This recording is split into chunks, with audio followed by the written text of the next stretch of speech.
La Yehudim hayta ora v'simcha v'sason vikar. The Jews enjoyed light and gladness, happiness and honor. In other words, according to the Megillah, the story ends well for the Jews. That most famous verse exemplifies the end of the Purim story.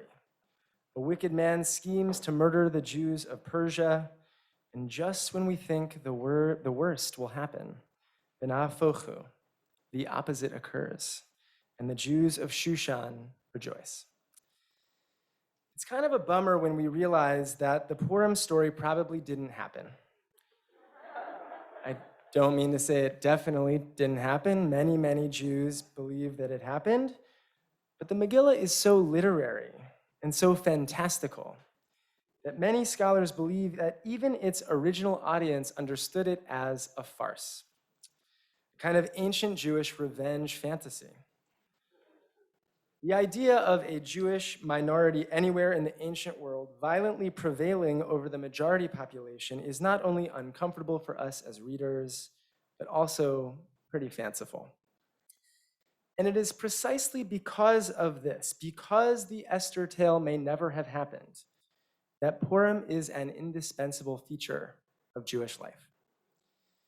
The Jews of antiquity needed light and gladness, happiness and honor, and so do we. So we celebrate a holiday with a story in which we can imagine it. Purim is our yearly opposite day, living in the yet-to-be-established world in which our people and all peoples are safe and free. It makes sense that we should sing that same verse from the Megillah each Saturday at Havdalah alongside Eliyahu Hanavi, which also speaks of the Messianic age, because it reminds us of the imagination required for us to turn our present painful reality into a time of joy. This Shabbat, we're keenly aware of how painful the world continues to feel. Our eyes have been glued to television and computer screens, watching and reading about the war in Ukraine. Our hearts ache at the murder of innocent people.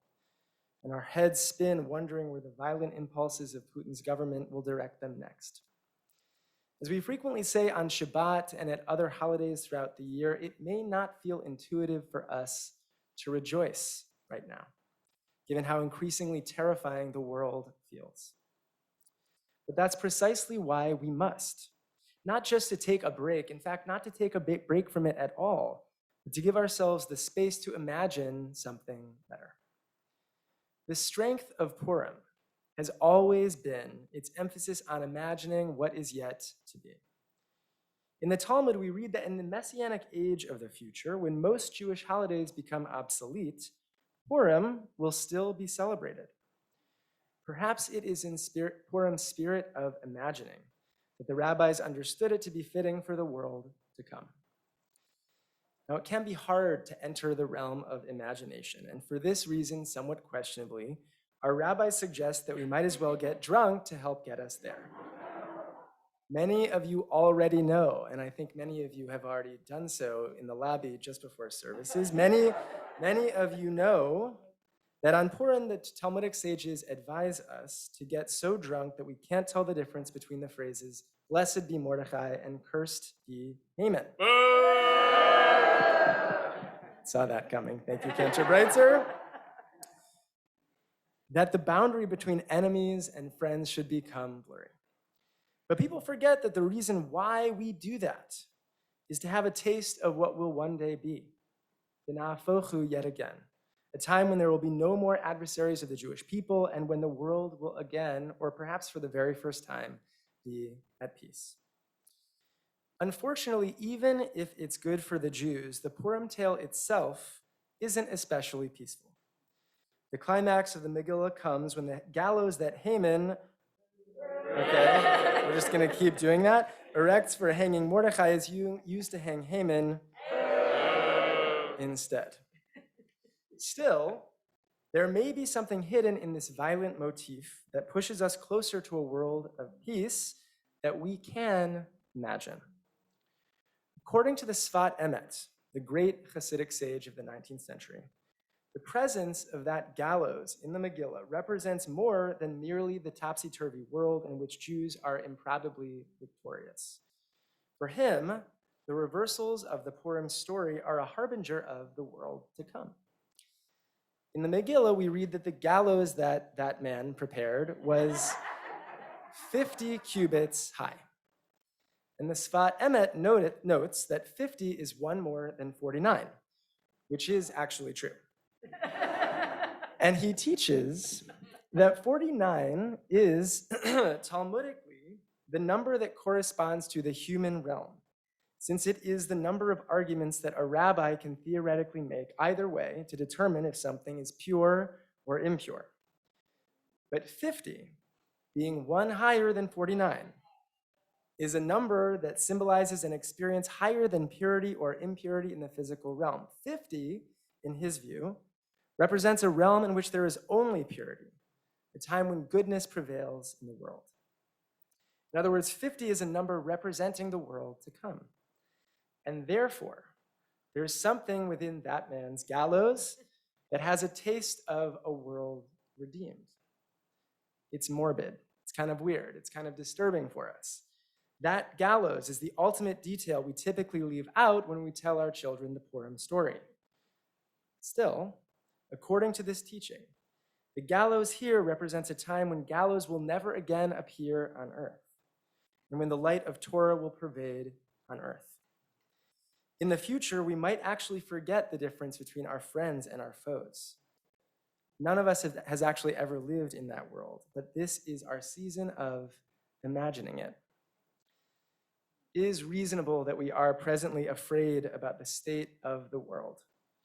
It is right for us to work for the benefit of the Ukrainian people, to condemn Russia's actions, and to prepare as best as we can for what will come next. We add the imperatives of this moment to our already exhaustive list of ethical mandates: to build an equitable society in our country, to undo systems of oppression, and of course, to end the ongoing pandemic. And in our desire to make things more whole, Purim comes to remind us that doing so is impossible without the sacred work of imagining, without believing that the unreal can become real, and that the future really will be better. Imagining and creating anew are embedded in our spiritual DNA. In this week's Parsha, Vayikra, we begin a lengthy section of Torah devoted to the Judaism of temple times, namely the Judaism of priests and sacrifices. According to Maimonides, the sacrifices of the past were necessary in their time to root out pagan practices among ancient Israelites. But the genius of the early rabbis, according to Rambam, was to imagine a future that was much more elevated than just physical sacrifices. To give the Jewish people a religion they could practice in their own time, encountering God in a new way. Reading this Parsha through the lens of Rabbinic Judaism, we see clearly just how far we've moved beyond what was. We see our ability to incubate change. We see the imaginative power of the rabbis that is our heritage.